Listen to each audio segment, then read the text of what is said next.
Hi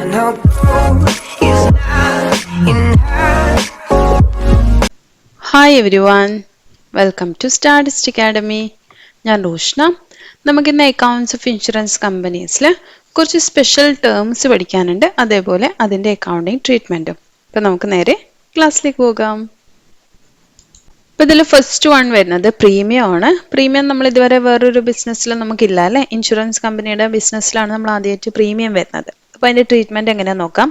premium is the consideration received by the insurer for bearing the risk of loss. നമ്മൾ already പറഞ്ഞിട്ടുണ്ട്, insurer എന്ന് പറഞ്ഞു കഴിഞ്ഞാൽ ആരെ ഇൻഷുറൻസ് തരുന്നത്, ഇൻഷുറൻസ് കമ്പനി. അവർ ഒരു ലോസ് ബിയർ ചെയ്യുന്നതിനുള്ള ഒരു കൺസിഡറേഷൻ, അവർക്കുള്ള ഒരു കൺസിഡറേഷൻ ആയിട്ട് നമ്മൾ കൊടുക്കുന്നതാണ് പ്രീമിയം എന്ന് പറയുന്നത്. It is the main source of income and thus credited to revenue account. ആ ബിസിനസ്സിൻ്റെ, ഇൻഷുറൻസ് ബിസിനസ്സിൻ്റെ ഏറ്റവും വലിയ സോഴ്സ് ഓഫ് ഇൻകം എന്ന് പറയുന്നത് പ്രീമിയം ആണ്. അപ്പോൾ ഇത് റവന്യൂ അക്കൗണ്ടിനകത്ത് നമ്മൾ ക്രെഡിറ്റ് ചെയ്യണം. The disclosure of premium in financial statement is as given below. അപ്പോൾ അതെങ്ങനെയാണെന്ന് നോക്കാം. ഒന്നാമത്തെ, it is shown is in revenue account. നമുക്കറിയാം, ഇപ്പോൾ റവന്യൂ അക്കൗണ്ടിൻ്റെ അകത്ത് ഷെഡ്യൂൾ 1 പ്രീമിയം എന്ന് പറഞ്ഞ റവന്യൂ അക്കൗണ്ടിൻ്റെ ഫോമാറ്റ് നമുക്ക് പഠിക്കാം. അപ്പോൾ ഡീറ്റെയിൽ ആയിട്ട് മനസ്സിലാവും. First year premium and renewal premium should be disclose separately. അപ്പോൾ ഫസ്റ്റ് ഇയർ പ്രീമിയം അതേപോലെ റിന്യൂവൽ പ്രീമിയം സെപ്പറേറ്റ്ലി നമ്മൾ കാണിക്കേണ്ടി വരും. Next, if outstanding premium is given in the trial balance. നമുക്ക് ട്രയൽ ബാലൻസിൻ്റെ അകത്ത് ഔട്ട്സ്റ്റാൻഡിംഗ് പ്രീമിയം എന്ന് പറഞ്ഞിട്ട് തന്നിട്ടുണ്ടെങ്കിൽ it is shown only in the balance sheet as an asset. നമുക്ക് ബാലൻസ് ഷീറ്റിനകത്ത് അത് കാണിക്കണം. എന്ന് വെച്ചാൽ നമ്മൾ ട്രയൽ ബാലൻസിൻ്റെ അകത്ത് തന്നെങ്കിൽ ഒരു സ്ഥലത്തല്ലേ കാണിക്കുള്ളൂ, അത് നമ്മൾ ബാലൻസ് ഷീറ്റിലാണ് കാണിക്കുന്നത്. അസെറ്റ് സൈഡിൽ schedule number 12 advances and other assets എന്ന് പറഞ്ഞതിലാണ് നമ്മൾ കാണിക്കേണ്ടത്. Next, if outstanding premium is given in adjustment. ഇനിയിപ്പോൾ അഡ്ജസ്റ്റ്മെന്റിലാണ് തന്നിട്ടുള്ളതെങ്കിൽ ഒരു shown in revenue account. Revenue അക്കൗണ്ടിന് ഷെഡ്യൂൾ നമ്പർ 1 നമ്മൾ നേരത്തെ പറഞ്ഞതുപോലെ, ആൻഡ് ബാലൻസ് ഷീറ്റ്. ബാലൻസ് ഷീറ്റിൽ ഷെഡ്യൂൾ നമ്പർ 2. 1 2 നമ്മൾ പറഞ്ഞ രണ്ട് കാര്യങ്ങളും നമ്മൾ ചെയ്യണം. നെക്സ്റ്റ് പറയുന്നത്, if premium received in advance. നമ്മൾ അഡ്വാൻസ് ആയിട്ട് പ്രീമിയം റിസീവ് ചെയ്യുകയാണെങ്കിൽ, നമുക്ക് ട്രയൽ ബാലൻസിൽ തരുവാണെങ്കിൽ ഇത് ഷോൺ എസ് ലാബിലിറ്റി. നമ്മളെപ്പോഴും income received in advance liability ആയിട്ടിൽ കാണിക്കണം. അതേപോലെ തന്നെ ലാബിലിറ്റി ആയിട്ട് ഷെഡ്യൂൾ നമ്പർ 13 കറന്റ് ലാബിലിറ്റീസിൽ കാണിക്കാം. If premium received in advance is given in adjustments. ഇനി ഈ പ്രീമിയം റിസീവ്ഡ് ഇൻ അഡ്വാൻസ് അഡ്ജസ്റ്റ്മെന്റിലാണ് തന്നിട്ടുള്ളതെങ്കിൽ it is shown as in revenue account. അത് റവന്യൂ അക്കൗണ്ടിനകത്ത് കാണിക്കണം. Schedule number 1 deduction from premium എന്ന് പറഞ്ഞിട്ട് അത് കാണിക്കേണ്ടത്. ആൻഡ് ബാലൻസ് ഷീറ്റിൽ ഷെഡ്യൂൾ നമ്പർ 13 നമ്മൾ നേരത്തെ പറഞ്ഞ അതേപോലെ തന്നെ. അപ്പോൾ രണ്ട് സ്ഥലത്ത് കാണിക്കണം. നെക്സ്റ്റ് നമുക്ക് രണ്ട് ടേമാണ് പഠിക്കാനുള്ളത്, re insurance and double insurance എന്ന് പറഞ്ഞിട്ട്. റീ ഇൻഷുറൻസ് എന്ന് പറഞ്ഞു കഴിഞ്ഞാൽ നമ്മളൊരു സാധനം ഇൻഷുർ ചെയ്യാണ് ഒരു ഇൻഷുറൻസ് കമ്പനിയിൽ. അപ്പോൾ ഇൻഷുറൻസ് കമ്പനിക്ക് അതൊരു ഹ്യൂജ് എമൗണ്ടിൻ്റെ ഒരു ക്ലെയിം ആണെങ്കിൽ ഇൻഷുറൻസ് കമ്പനിക്ക് അതൊരു വേറൊരു കമ്പനിയിലേക്ക് അവർക്ക് അത് ഇൻഷുർ ചെയ്യാം. അപ്പോൾ ഇതിനാണ് നമ്മൾ റീ ഇൻഷുറൻസ് എന്ന് പറയുന്നത്. അപ്പോൾ അവിടെ 3 പാർട്ടീസ് ഉണ്ട്. ഒന്ന് ഇൻഷുറൻസ് എടുക്കുന്ന ആള്, പിന്നെ ആ ആള് ആയിട്ട് ഡയറക്റ്റ് കോണ്ടാക്റ്റുള്ള ഒരു ഇൻഷുറൻസ് കമ്പനി, ആ ഇൻഷുറൻസ് കമ്പനി ആയിട്ട് കോണ്ടാക്റ്റുള്ള വേറൊരു ഇൻഷുറൻസ് കമ്പനി. അവർ തമ്മിലായിരിക്കും അഗ്രിമെന്റ് ഉണ്ടാകുന്നത്. ഇപ്പം ഇൻഷുറൻസ് പ്രീമിയം പേ ചെയ്യുന്ന സമയത്ത് ആ ഫസ്റ്റത്തെ ഇൻഷുറൻസ് എന്ന് വെച്ചാൽ റീ ഇൻഷുറർ എന്ന് പറയും. ആ റീ ഇൻഷുററിനാണ് നമ്മൾ ഇൻഷുറൻസ് പ്രീമിയം പേ ചെയ്യുന്നത്. അവരതിൻ്റെ ഒരു പാർട്ട് മുഴുവനായിട്ടും വേറൊരാൾക്ക് റീഇൻഷുർ ചെയ്യണമെന്നില്ല. അപ്പോൾ അതിൻ്റെ ഒരു പാർട്ടായിരിക്കും റീഇൻഷുർ ചെയ്തിരിക്കുന്നത്. അപ്പോൾ ഈ നമ്മൾ കൊടുക്കുന്നതിൻ്റെ ഒരു പാർട്ട് മറ്റേ ആൾക്ക് പേ ചെയ്യുകയാണ്. അതിനെ സെഡിങ് കമ്പനി, റീഇൻഷുർഡ് ഓർ സെഡിങ് കമ്പനി എന്ന് പറയും. അപ്പോൾ ഈ സെഡിങ് കമ്പനിക്ക് ഒരു പാർട്ട് നമ്മൾ കൊടുക്കുകയാണ്. അപ്പോൾ ഇതിനാണ് റീ ഇൻഷുറൻസ് എന്ന് പറയുന്നത്. ഇനി റീ ഇൻഷുറൻസും ഡബിൾ ഇൻഷുറൻസും തമ്മിലുള്ള വ്യത്യാസം പറയുകയാണ് വെച്ചാൽ, ഡബിൾ ഇൻഷുറൻസ് എന്ന് പറഞ്ഞു കഴിഞ്ഞാൽ ഇപ്പോൾ ഞാൻ ഒരു പ്രോപ്പർട്ടി ഇൻഷുർ ചെയ്യാണ്. ഞാൻ സെയിം പ്രോപ്പർട്ടി 2 രീതിയിൽ അല്ലെങ്കിൽ 2 തവണ ഇൻഷുർ ചെയ്യുന്നതാണ് ഡബിൾ ഇൻഷുറൻസ് എന്ന് പറയുന്നത്. ഇപ്പോൾ ഡബിൾ ഇൻഷുറൻസ് ചെയ്യുന്ന സമയത്ത് നമ്മൾ സാധാരണ ഇൻഷുറൻസ് എടുക്കുന്ന പോലെ തന്നെ ഇൻഷുറബിൾ ഇൻട്രസ്റ്റ് ഒക്കെ വേണം. പക്ഷെ നമ്മൾ നേരത്തെ പറഞ്ഞ റീ ഇൻഷുറൻസിൻ്റെ കേസിൽ ഇൻഷുറബിൾ ഇൻട്രസ്റ്റ് അയാളുടെ ഓണർഷിപ്പുള്ള സാധനം ആവണമെന്നില്ല അല്ലേ. അപ്പോൾ അതേപോലെ തന്നെ ഈ റീ ഇൻഷുറൻസിൻ്റെ കേസിലാണെങ്കിൽ നമുക്ക് ഡബിൾ ഇൻഷുറൻസിൻ്റെ കേസിലാണെങ്കിൽ നമുക്ക് ആ ഇൻഷുറൻസ് എടുക്കുന്ന ആളുടെ കൺസെൻ്റ് ഒക്കെ വേണം. പക്ഷേ റീ ഇൻഷുറൻസിൻ്റെ കേസിലാണെങ്കിൽ അങ്ങനെ അയാളുടെ കൺസെൻറ്റ് വേണമെന്നില്ല, അയാൾ അറിയണമെന്നില്ല ഇത് റീ ഇൻഷുർ ചെയ്തിട്ടുണ്ടെന്നുള്ള കാര്യം പോലും ചിലപ്പോൾ ഇൻഷുറൻസ് എടുക്കുന്ന ആൾ അറിയണമെന്നില്ല. അപ്പോൾ ഇതാണ് റീ ഇൻഷുറൻസും അതേപോലെ തന്നെ ഡബിൾ ഇൻഷുറൻസും. And next, premium on reinsurance accepted and premium on reinsurance ceded. Ceded എന്ന് പറഞ്ഞു കഴിഞ്ഞാൽ അതൊരു എക്സ്പെൻസ് ആണ്. നമ്മൾ ഒരു 2 കമ്പനീസ് തമ്മിൽ അവർ തമ്മിലുള്ള കോൺട്രാക്റ്റ് ആണ് അത് വരുന്നത് അല്ലേ. അപ്പോൾ ഒരു കമ്പനിക്ക് കമ്പനിയുടെ പേരിൽ ഒരാൾ ഒരു ക്ലെയിം ഇൻഷുർ ചെയ്തിട്ടുണ്ട്. അത് ഈ കമ്പനി വേറൊരു കമ്പനിയിലേക്ക് ചെയ്യുകയാണ്. അപ്പോൾ ഈ കമ്പനി വേറൊരു കമ്പനിയിലേക്ക് ചെയ്യുന്ന സമയത്ത് റീ ഇൻഷുറൻസ് എന്ന് പറഞ്ഞ ഒരു എമൗണ്ട് വരും. ആ എമൗണ്ട് ഈ രണ്ടാമത്തെ കമ്പനി മൂന്നാമത്തെ കമ്പനിക്ക് പേ ചെയ്യണം. അപ്പോൾ മൂന്നാമത്തെ കമ്പനി വെച്ച് നോക്കുമ്പോൾ അതൊരു ഇൻകം ആണ് അല്ലേ. പക്ഷെ രണ്ടാമത്തെ കമ്പനിയെ നോക്കുമ്പോൾ അതൊരു എക്സ്പെൻസ് ആണ്. ഇവർ അങ്ങോട്ട് പേ ചെയ്യാണ്. അതാണ് re insurance accepted and ceded എന്ന് പറഞ്ഞത്. ഇതിൽ സെഡഡ് എന്ന് പറഞ്ഞതാണ് നമ്മുടെ എക്സ്പെൻസ് എന്ന് പറയുന്നത്. അപ്പോൾ അത് ട്രീറ്റ് ചെയ്യുന്നത് premium on in reinsurance accepted is an income and thus separately shown in revenue account under the head premium earned. ഇപ്പോൾ പ്രീമിയം ഏൺഡ് എന്ന് പറഞ്ഞിട്ട് ആ പ്രീമിയത്തിൻ്റെ കൂടെ ആഡ് ചെയ്തിട്ട് നമ്മൾ കാണിക്കും ഇൻകം ആണ്. ഇനി premium on reinsurance ceded is an expense and the separately shown in, അത് നമ്മൾ റവന്യൂ അക്കൗണ്ടിൽ തന്നെ കാണിക്കുന്നത് അണ്ടർ ദ ഹെഡ് പ്രീമിയം ഏൺഡിൽ തന്നെ, പക്ഷെ അത് ഡിഡക്ഷൻ ആയിട്ടാണ് കാണിക്കുക, -8 കാണിക്കുക, ഡിഡക്ഷൻ ഫ്രം പ്രീമിയം ആയിട്ട് കാണിക്കുക.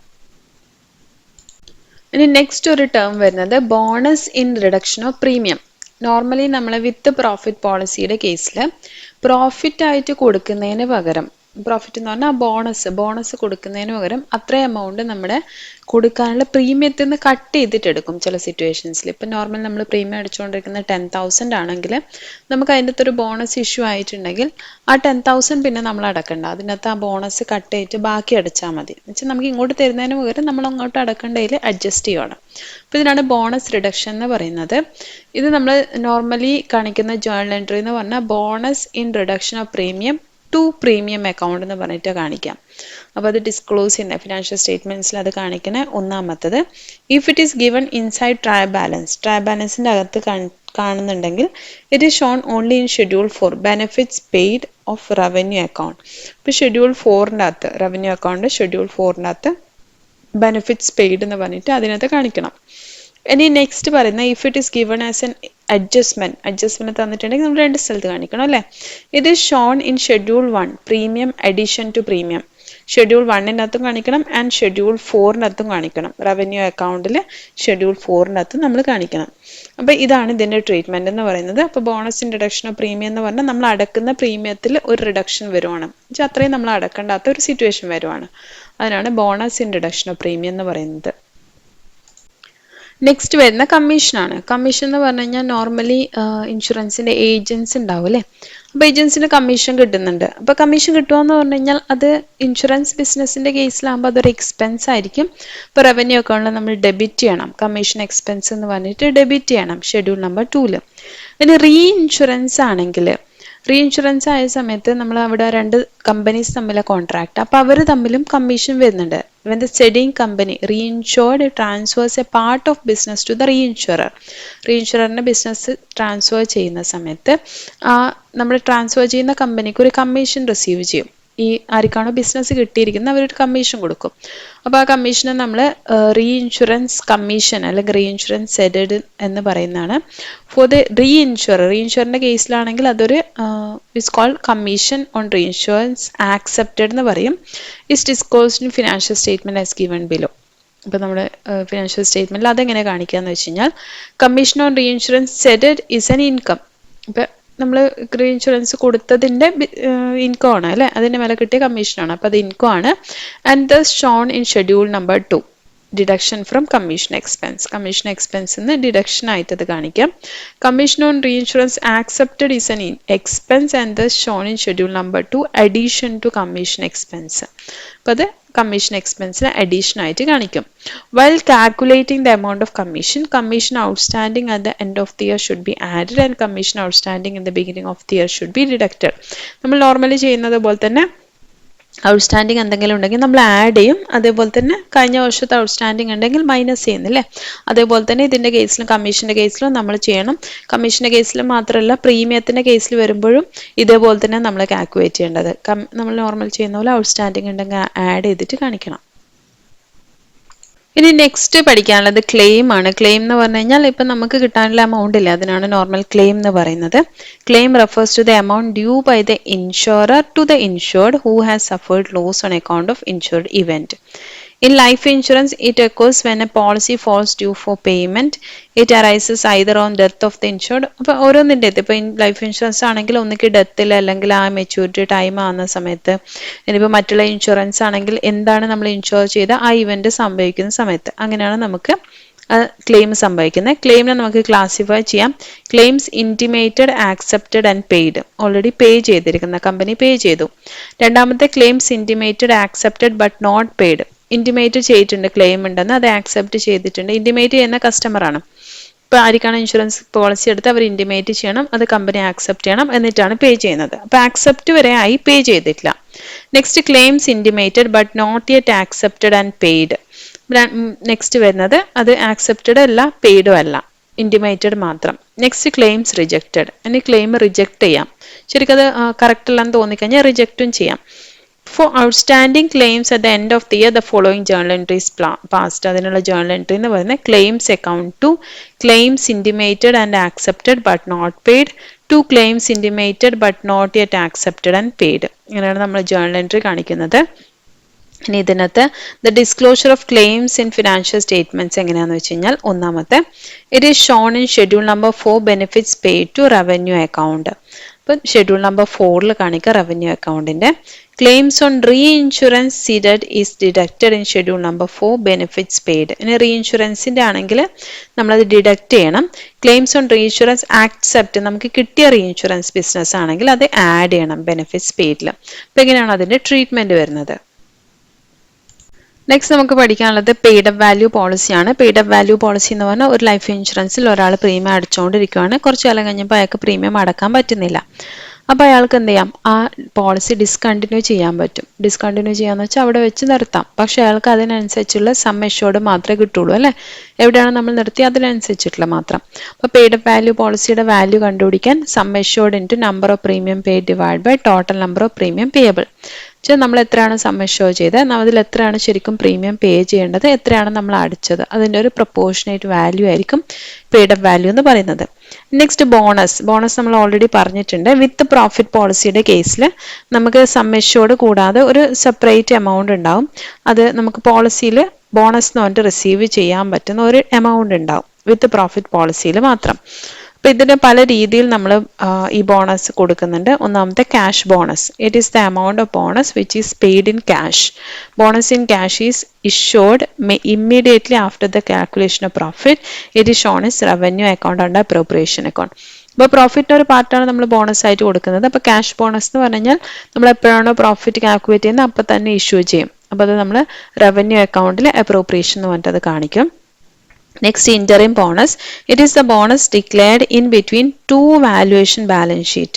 നമ്മൾ interim dividend എന്ന് പറയുന്ന പോലെ തന്നെ അതിനാണ് interim bonus എന്ന് പറയുന്നത്.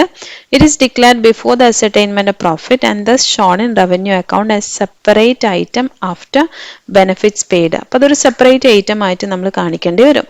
നമ്മൾ ആ നേരത്തെ പറഞ്ഞ പോലെ റവന്യൂ അക്കൗണ്ടിൽ അപ്രോപ്രിയേഷൻ അല്ല, സെപ്പറേറ്റ് ഒരു ഐറ്റം ആയിട്ട് കാണിക്കണം. ബെനിഫിറ്റ്സ് പെയ്ഡിന് ശേഷം interim bonus എന്നിട്ട് നമ്മൾ കാണിക്കണം. നെക്സ്റ്റ് വരുന്നത് റിവേഴ്ഷണറി ബോണസ് ആണ്. Reversionary bonus is paid along with the policy value at the maturity of the policy. Policy matured ആകുന്ന സമയത്ത് ഇത് പേ ചെയ്യുന്നുള്ളൂ. It is included in the claims benefits paid in revenue account. അത് നമ്മൾ റവന്യൂ അക്കൗണ്ടിൽ benefits പെയ്ഡിൻ്റെ കൂടെ തന്നെ കാണിക്കും. Next bonus in reduction of premium. അത് നമ്മൾ നേരത്തെ പറഞ്ഞതാണ്. നമ്മൾ ബോണസ് ആയിട്ട് കൊടുക്കാതെ നമ്മൾ പ്രീമിയത്തിൽ അത് കുറച്ച് കൊടുക്കുകയാണ്. അതിനാണ് ബോണസ് ഇൻ റിഡക്ഷൻ പ്രീമിയം എന്ന് പറയുന്നത്. അപ്പോൾ അതിൻ്റെ അഡ്ജസ്റ്റിംഗ് എൻട്രി വരുന്നത് bonus in reduction of premium account to premium account എന്ന് പറഞ്ഞിട്ട്. പ്രീമിയം അക്കൗണ്ടിൽ അത് അഡ്ജസ്റ്റ് ആവണം. ഇപ്പം നോർമൽ നമ്മൾ കൊടുക്കുന്ന പ്രീമിയത്തിൽ നിന്ന് എത്രയാണ് നമുക്ക് കിട്ടാനുള്ള ബോണസ് അത് കഴിച്ച് ബാക്കി മാത്രം നമ്മൾ അടച്ചാൽ മതി. ആ പ്രീമിയം എപ്പോഴാണ് ബോണസ് എപ്പോഴാണ് ഇഷ്യൂ ചെയ്യുന്നത് അതിനുശേഷം വരുന്ന പ്രീമിയത്തിൽ അത് ഡിഡക്ഷൻ ആയിട്ട് കാണിക്കുവാണ്. അപ്പോൾ നമ്മൾ അടക്കേണ്ട പ്രീമിയത്തിൻ്റെ എമൗണ്ട് കുറയുക ചെയ്യുന്നത്. അതുകൊണ്ട് entry bonus in reduction of premium account to premium account എന്ന് പറഞ്ഞിട്ട് വരും. നെക്സ്റ്റ് സറണ്ടർ വാല്യൂ ആണ്. സറണ്ടർ വാല്യൂ എന്ന് പറഞ്ഞു കഴിഞ്ഞാൽ ഒരു പോളിസി ഹോൾഡർക്ക് ഇനി അത് പേ ചെയ്യേണ്ടെന്ന് ഉദ്ദേശിക്കുവാണ്, അല്ലെങ്കിൽ അത് പേ ചെയ്യാൻ പറ്റാതിരിക്കുവാണ്. അപ്പോൾ അവർക്ക് എന്ത് ചെയ്യാം, സറണ്ടർ ചെയ്യാം, ആ പോളിസി സറണ്ടർ ചെയ്യാം. എന്നുവെച്ചാൽ എക്സ്പയറി പീരിയഡിന് മുന്നേ അത് നമുക്ക് വാങ്ങിക്കാം, റിയലൈസ് ദ എമൗണ്ട് വാങ്ങിക്കാം. ഇതിനാണ് നമ്മൾ സറണ്ടർ വാല്യൂ എന്ന് പറയുന്നത്. അപ്പോൾ സറണ്ടർ വാല്യൂ എങ്ങനെ കാൽക്കുലേറ്റ് ചെയ്യുന്ന പറയുന്നത് ആ പോളിസി ഡോക്യുമെന്റിനകത്ത് ഓരോ പോളിസി ഡോക്യുമെന്റിനകത്ത് മെൻഷൻ ചെയ്തിട്ടുണ്ടാകും ആ പോളിസിയുടെ സറണ്ടർ വാല്യൂ എങ്ങനെ കാൽക്കുലേറ്റ് ചെയ്യുന്നതെന്ന്. ഇപ്പം മെച്യൂരിറ്റി പീരീഡിന് മുന്നേ ആണ് നമ്മളത് വാങ്ങിക്കുന്നത്. അപ്പോൾ ഈ സറണ്ടർ വാല്യൂവിൽ നമുക്ക് ആ ഡേറ്റ് വരെ എന്തൊക്കെ ബോണസ് ഒക്കെ ഉണ്ടോ അതൊക്കെ ആ ബോണസ് അക്യുമുലേറ്റ് ചെയ്തതൊക്കെ ആ സറണ്ടർ വാല്യൂവിൽ ഇൻക്ലൂഡഡ് ആയിട്ടിരിക്കും. അപ്പൊ ശരിക്കും പറഞ്ഞത് ഒരു എക്സ്പെൻസ് ആണ്. അതുകൊണ്ട് തന്നെ അത് നമ്മൾ കാണിക്കുന്നത് under the head surrenders less re insurance in the revenue account schedule number 4 നമ്മളത് കാണിക്കുന്നത്. Next policy holders fund. ഇപ്പോൾ പോളിസി ഹോൾഡേഴ്സിന്റെ ലിക്വിഡിറ്റി മെയിൻറ്റെയിൻ ചെയ്യാൻ വേണ്ടിയിട്ട്, അതേപോലെ തന്നെ എന്ന് വെച്ചാൽ അവർക്ക് എപ്പോഴാണ് നമ്മൾ പേയ്മെന്റ് കൊടുക്കുന്നത് ആ സമയത്ത് നമ്മുടെ കയ്യിൽ ഫണ്ട് ഉണ്ടായിരിക്കണം. അതിനുവേണ്ടി കീപ്പ് ചെയ്യുന്നതാണ് പോളിസി ഹോൾഡേഴ്സ് ഫണ്ട് എന്ന് പറയുന്നത്. അപ്പോൾ ഓരോ തരം സെപ്പറേറ്റ് പോളിസിക്കും നമ്മൾ സെപ്പറേറ്റ് ഫണ്ട് മെൻഷൻ ചെയ്യണം. ഇപ്പം നമ്മൾ പെൻഷൻ ഫണ്ട്, ആന്യൂറ്റി, വിത്ത് പ്രോഫിറ്റ് പോളിസി, ഓരോന്നിനും നമ്മൾ സെപ്പറേറ്റ് ആയിട്ട് നമ്മൾ എന്ത് ചെയ്യണം, ഫണ്ട് മെയിൻറ്റെയിൻ ചെയ്യണം. ഇത് നമുക്ക് അങ്ങോട്ടും ഇങ്ങോട്ടും ട്രാൻസ്ഫർ ചെയ്യാൻ പറ്റില്ല ശരിക്കും പറഞ്ഞു കഴിഞ്ഞാൽ. അപ്പം നമുക്ക് ഒരു ഫണ്ടിന്റെ സോൾവൻസി മീറ്റ് ചെയ്യാൻ വേണ്ടിയിട്ട് ആ ഫണ്ടിന് വേണ്ടി സെപ്പറേറ്റ് ആയിട്ട് നമ്മൾ ആ ടൈപ്പ് ഓഫ് പോളിസിക്ക് വേണ്ടി സെപ്പറേറ്റ് ആയിട്ട് ഫണ്ട് കീപ്പ് ചെയ്തിരിക്കണം. അപ്പം ഇതിനാണ് നമ്മൾ പോളിസി ഹോൾഡേഴ്സ് ഫണ്ട് എന്ന് പറയുന്നത്. നെക്സ്റ്റ് ഇൻട്രസ്റ്റ് ഡിവിഡൻഡ് ഒക്കെയാണ്. Dividend and rent it is the income for the insurance company അല്ലെ. ഇൻട്രസ്റ്റും ഡിവിഡൻഡും ഒക്കെ ഇൻകം ആയിട്ട് വരുവാണ്. And therefore is credited to revenue account. All these items should be shown in its gross value. Income tax deducted on these items is shown as an asset. Schedule number 12 advance and other asset. അപ്പോൾ നമ്മൾ full amount തന്നെ ഇതിന്റെ കാണിക്കും. എന്നിട്ട് അതിന്റെ മേലെ നമ്മൾ എത്രയാണോ ഇൻകം ടാക്സ് ഡിഡക്ട് ചെയ്യുന്നത്, TDS ആയിട്ട് ടാക്സ് ഡിഡക്റ്റഡ് അറ്റ് സോഴ്സ് ആയിട്ട് അതിനകത്ത് ഇൻകം ടാക്സ് ഡിഡക്ട് ചെയ്യുന്നുണ്ടെങ്കിൽ അത് നമ്മൾ അസറ്റ് ആയിട്ട് കാണിക്കുക. Schedule number 12 advances and other അസറ്റ്സിലാണ് നമ്മൾ കാണിക്കുന്നത്. ഫുൾ എമൗണ്ട് റവന്യൂ അക്കൗണ്ടിലും കാണിക്കും. നെക്സ്റ്റ് കാറ്റാസ്ട്രോഫി റിസർവ് എന്ന് പറഞ്ഞു കഴിഞ്ഞാൽ a loss which cause severe consequences such as bankruptcy to a family, organization or insurer is called catastrophic loss. അപ്പം നമ്മൾ പ്രതീക്ഷിക്കാത്തൊരു വലിയ ലോസ് ഉണ്ടാവുന്ന ഒരു കോസിനാണ് നമ്മൾ കാറ്റാസ്ട്രോഫി എന്ന് പറയുന്നത്. Catastrophe reserve is special reserve to be created by an insurance company to guard against unexpected severe losses arising from contingencies. അപ്പം ഇങ്ങനെയുള്ള പെട്ടെന്ന് വരുന്ന വലിയൊരു ലോസിനെ മീറ്റ് ചെയ്യാൻ വേണ്ടി നമ്മൾ കീപ്പ് ചെയ്യുന്ന റിസർവിനാണ് കാറ്റാസ്ട്രോഫി റിസർവ് എന്ന് പറയുന്നത്. IRDA has not issued any regulation on this regard so far. അപ്പോൾ നമ്മൾ അതിനകത്ത് എത്ര കീപ്പ് ചെയ്യണം, എത്ര പെർസെൻറ്റേജ് ആണെന്നുള്ള റെഗുലേഷൻ ഒന്നും ഇതുവരെ ഇഷ്യൂ ചെയ്തിട്ടില്ല. പക്ഷേ കാറ്റാസ്ട്രോഫി റിസർവ് നമ്മൾ ഇൻഷുറൻസ് കമ്പനീസ് കീപ്പ് ചെയ്യുന്ന ഒരു റിസർവ് ആണ്. ഇപ്പം നമ്മൾ ഇൻഷുറൻസ് കമ്പനീസിൽ യൂസ് ചെയ്യുന്ന പല ടേംസും അതിൻ്റെ അക്കൗണ്ടിങ് ട്രീറ്റ്മെൻറ്റ്സും ആണ് പഠിച്ചത്. അപ്പം ആദ്യം നമ്മൾ പഠിച്ചത് പ്രീമിയം ആണ്, പിന്നെ റീ ഇൻഷുറൻസ്, ഡബിൾ ഇൻഷുറൻസ്, ഈ 2 ടേംസ് പഠിച്ചിട്ടുണ്ട്. അപ്പം അതിൻ്റെ മേലെ നമ്മൾ ആക്സെപ്റ്റ് ചെയ്യുന്ന പ്രീമിയം അല്ലെങ്കിൽ അതിൻ്റെ CEDED ചെയ്ത പ്രീമിയം അതെങ്ങനെയാണ് ട്രീറ്റ് ചെയ്യുന്നതെന്ന് പഠിച്ചു. ഇപ്പം നമ്മൾ പഠിച്ചത് bonus in reduction of premium ആണ്. നമുക്ക് കിട്ടേണ്ട ബോണസ് പ്രീമിയത്തിൽ റെഡ്യൂസ് ചെയ്യുന്ന സമയത്ത് എങ്ങനെയാണ് നമ്മളത് ട്രീറ്റ് ചെയ്യുന്നത്. പിന്നെ നമ്മൾ പഠിച്ചത് കമ്മീഷൻ്റെ കാര്യമാണ്. പിന്നെ ക്ലെയിംസ്, പലതരത്തിലുള്ള ക്ലെയിംസ്, പല സിറ്റുവേഷനിലുള്ള ക്ലെയിംസിൻ്റെ ക്ലെയിം നമ്മൾ ആദ്യം ഇൻറ്റിമേറ്റ് ചെയ്യണം, ആക്സെപ്റ്റ് ചെയ്യണം, എന്നിട്ടാണ് പേ ചെയ്യുന്നത്. അപ്പോൾ ഓരോ സ്റ്റേജസിലുള്ള ക്ലെയിംസിൻ്റെ കാര്യം നമ്മൾ പഠിച്ചിട്ടുണ്ട്. പിന്നെ പോളിസിയുടെ പെയ്ഡ് അപ്പ് വാല്യൂ എന്താണെന്ന് പഠിച്ചു. പിന്നെ ബോണസ് എങ്ങനെയൊക്കെയാണ് പ്രൊവൈഡ് ചെയ്യുന്നത് അത് നമ്മൾ പഠിച്ചിട്ടുണ്ട്. പല ടൈപ്പിൽ നമ്മൾ പ്രൊവൈഡ് ചെയ്യുന്ന കാര്യം പഠിച്ചു. പിന്നെ surrender value, policy holders fund, പിന്നെ ഇൻട്രസ്റ്റ്, ഡിവിഡൻഡ്, റെന്റ്, ഇതൊക്കെ ഇൻകം ആയിട്ട് വരുന്നതാണ്. പിന്നെ കാറ്റാസ്ട്രോഫി റിസർവ്. ഇത്രയും കാര്യങ്ങളാണ് നമ്മൾ ഇന്ന് പഠിച്ചത്. അപ്പോൾ ഇതുവരെയുള്ള എല്ലാവർക്കും ക്ലിയർ ആയി എന്ന് വിചാരിക്കുന്നു. നെക്സ്റ്റ് ക്ലാസ്സിൽ നമുക്ക് ഇതിന്റെ ബാക്കി പഠിക്കാം. അതുവരേക്കും ഹാപ്പി ലേണിംഗ്.